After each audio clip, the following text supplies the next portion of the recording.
All right, you guys, welcome back. We are so close to finishing Bud Not Buddy. In fact, we are definitely going to be finishing this week. It's pretty crazy, but let's get right back into it. We're at chapter 17, page 198. So when we left off last, they, as in the band, have kind of decided to let Bud stick around for a while and kind of be part of their group. But Bud has to do certain chores and help out around here, but he's really grateful and happy to be there. So let's start getting right back into it on page 198. I held the mop so that it was floating on the top of the water in the bucket. I was pretending it was that underwater boat in the book Mama used to read to me, 20,000 Leagues Under the Sea. Captain Nemo, I whispered, pretending I was a sailor. Aye, matey? The squabs were only able to plug 10,000 of the leaks we have. That means we have 10,000 left. And dadgummit, I think we're going down with all hands on board. I looked up to make sure no one was watching me too close. The dusky devastators of the Depression were still putting their instruments on the stage, waiting for Miss Thomas and Mr. Jimmy and Herman E. Calloway. I whispered, Heavenly Father, all is lost. Then I made the mop sink into the water, drowning Captain Nemo, Matey, and all the other poor squabs. They went down with a bunch of bubbles and soap suds and dirt. I know Herman E. Calloway was trying to work me like a dog, but he was doing a real bad job at it. I already wiped all the tables and chairs down in the log cabin, and now I was going back to clear mop the floor for the second time. It was a piece of cake. The bucket even had a thing on top of it that you could use to wring the mop out. And Herman E. Calloway didn't even know how much fun I was having. Making somebody work hard isn't as easy as it looks. Some folks are good at it and some folks aren't. Some folks can look at you and tell if you're even thinking about slacking off. They'll add some work to you faster than you can say Jack Robinson.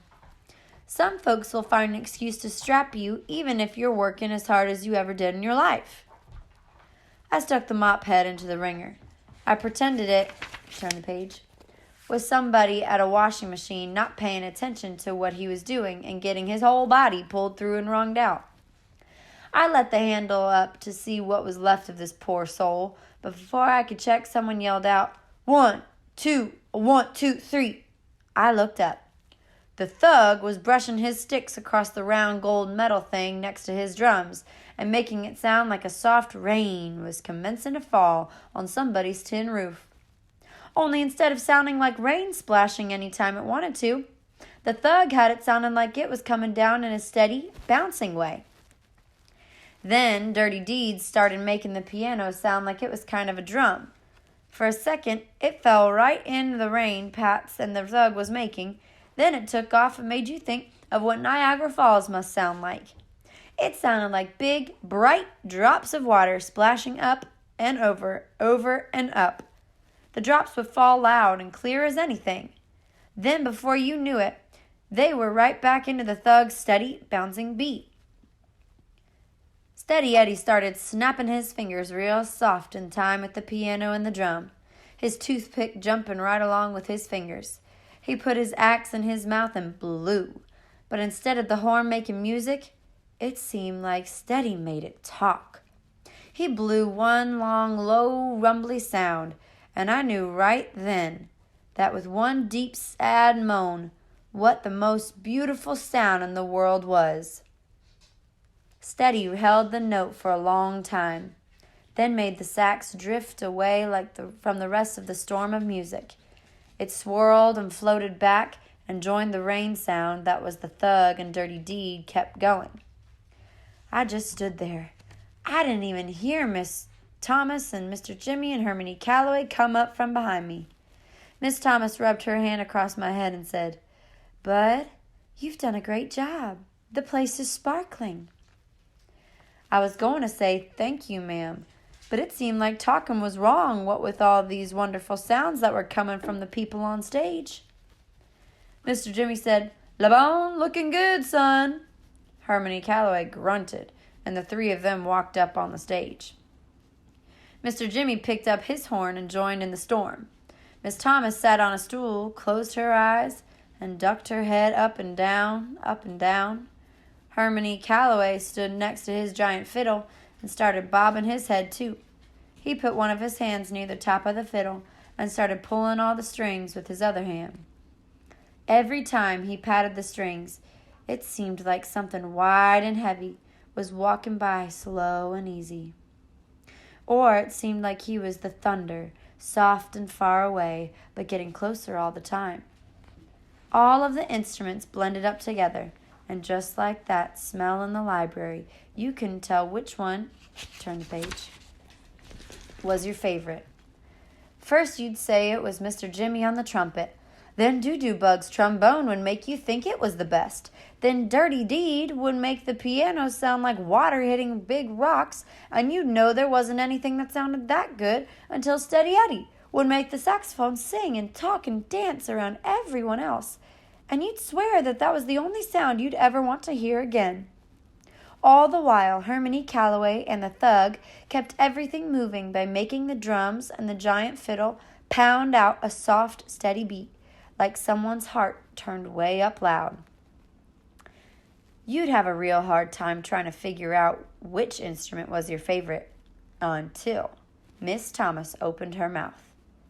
While the rest of the band was being a storm, she was the sun busting through thick gray clouds. With the first thing she sang, you had to wonder why this band was called Hermione Calloway and the Dusky Devastators of the Depression, or Hermione Calloway and the Nubian Knights.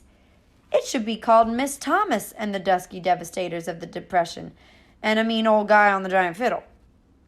She was so good, she didn't even have to sing real words. Mostly she was saying things like la-de-da, de-da-da, how-we-ah-hoo, how-we-ah-hoo, how-we-ah-day. Then Steady Eddie would answer on the saxophone, and before you knew it, the two of them were having a regular conversation. Page 203.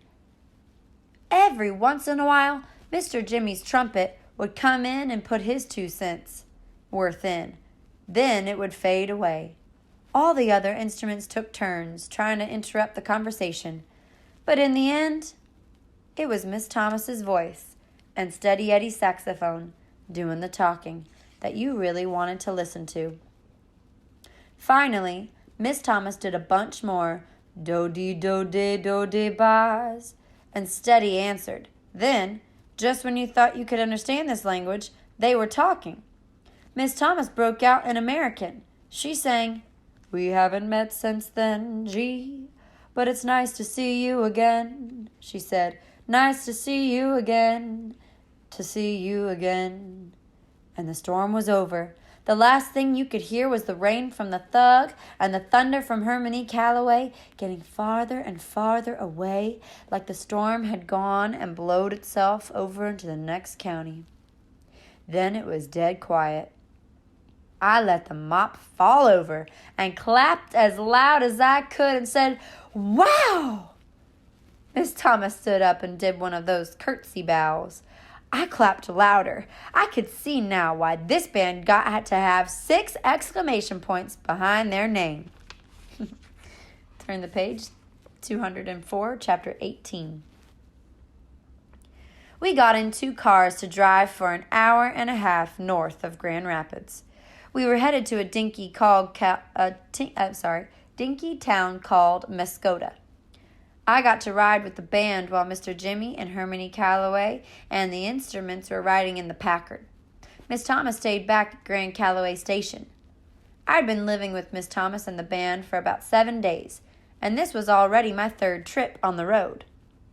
The band was doing their next favorite thing to playing music. They were testing each other and talking about Hermione Calloway behind his back. The Thug said to Dirty Deed, "I'd be offended, man, if I ain't trying to say that you ain't good on the 88s. But you know the only reason you got this gig is 'cause you're Dutch. You're white, and you don't have the strongest personality in the world." Deed said, "Yeah, well, such is life. You think I'm going to have to give up the best gig in the state just 'cause you'd be offended? Take a look out the window, baby. There's a depression going on. How many folks you see living like us, Negro or white? Not many. That man may have his faults, but he's a struggler. I'm putting my hat in with him." Eddie looked at me and said, "Bud, Mr. C has always got a white fella in the band, for practical reasons. But we don't hold his skin color against him. He can't help that he was born that way." Deed said, "You're just too kind, Edward." Eddie kept talking. "We do that 'cause the boy can play. Mr. C won't compromise on his music." I said, "Why does he always keep one white guy in the band?" Deed said, "It's the way of the world, Sleepy. It's against the law for a Negro to own any property out where the log cabin is, so Mr. C put it in my name." Eddie said, "That, and a lot of times we get gigs playing polkas and waltzes, and a lot of these white folks wouldn't hire us if they knew we were a Negro band. So Deed goes out and sets up everything." "But what do they say when the Dusky Devastators show up?" Deed said, "Well, it's too late for them to say anything, except it's us or no music." Eddie said, "And Mr. C tells them if we aren't the best band they'd ever heard, then they don't have to pay. We haven't been stiffed yet." With all the arguing and jokes about Mr. C, the trip seemed real short. We unloaded all the instruments and waited for nighttime to come. I'd heard the band play and practice 1,000 times, and still had to just about sit on my hands when they were finished so I wouldn't bust out clapping.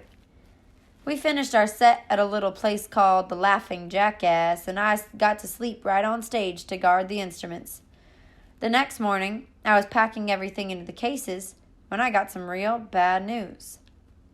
Herman E. Calloway told Mr. Jimmy, "I'ma stay and catch up with Eugene. You head back with the boys." The man who owned the club, Mr. Eugene Miller, used to be in one of Mr. C's bands. Mr. Jimmy said, "Bud, take your time loading everything into the Packard, and you can ride back with Herman." Page 207. Uh-oh. Me and Mr. C looked at each other like this wasn't a good idea. He said, "Whatever," and walked back to the club's office. Shucks, a whole hour and a half trapped in a car with him? I loaded all of the instruments into the Packard, sat on the big rock, and took out my recorder to practice. I could hear Mr. C and Mr. Miller talking and laughing for the longest time. At last, Herman E. Calloway came out and walked over to the side of the building and started nudging things around with toe of his shoe. I walked over to watch what he was doing. When I got next to him, I could see that it was just rocks he was pushing around. Finally, he grunted a couple of times and started to bend over, but his big belly got in the way and wouldn't let his arms reach out to the ground. After a bunch more grunts, he said, "Make yourself useful, boy, and hand me this one." "This what, sir?" "This stone, this one." Right at the end of Mr. C's shiny brown shoe was a little roundish rock. I bent over to pick it up, blew some dirt off of it, and turned it over a couple times in my hand to try to see why Mr. C thought it was so special. The only thing I could tell was that he'd picked up a perfect throwing rock, the exact same kind of rock I'd turn the page. Use if I was about to chunk someone in the head. I dropped it into his hand. He didn't look at it or nothing. He just stuck it into his pocket, and I heard it bang up against some silver dollars. I kept my nose out of his business for as long as I could, and then had to say, "Mr. C, wasn't that just a rock?" "Sure was." He started walking back to the Packard. I followed. There were a million ways to ask what I wanted to know, and I chose the worst one when I said, "What in Sam Hill are you going to do with the doggone rock?" It sounded a lot meaner than I wanted it to, but I was really surprised that Mr. C would want an old rock. He climbed in one side of the Packard, and I climbed in on the other. After he stuck the key in the dashboard, he said, "Bad habit." Then he leaned over toward me and opened the glove box of the car. There weren't any gloves or maps or papers in the box, just a bunch of perfect throwing rocks, They all looked like they had writing on them. I reached in and took one of the rocks out. Written on the back of it was Idlewild, M. 5.2.36. I took another one out and it said Preston, IN. 6.4.36. These were just like my rocks. I took one more out and it said Chicago, IL. 3.19.32. I looked over to Mr. C and said, I've got some of these, sir. He said, We're going to stop there and see what this connection is tomorrow.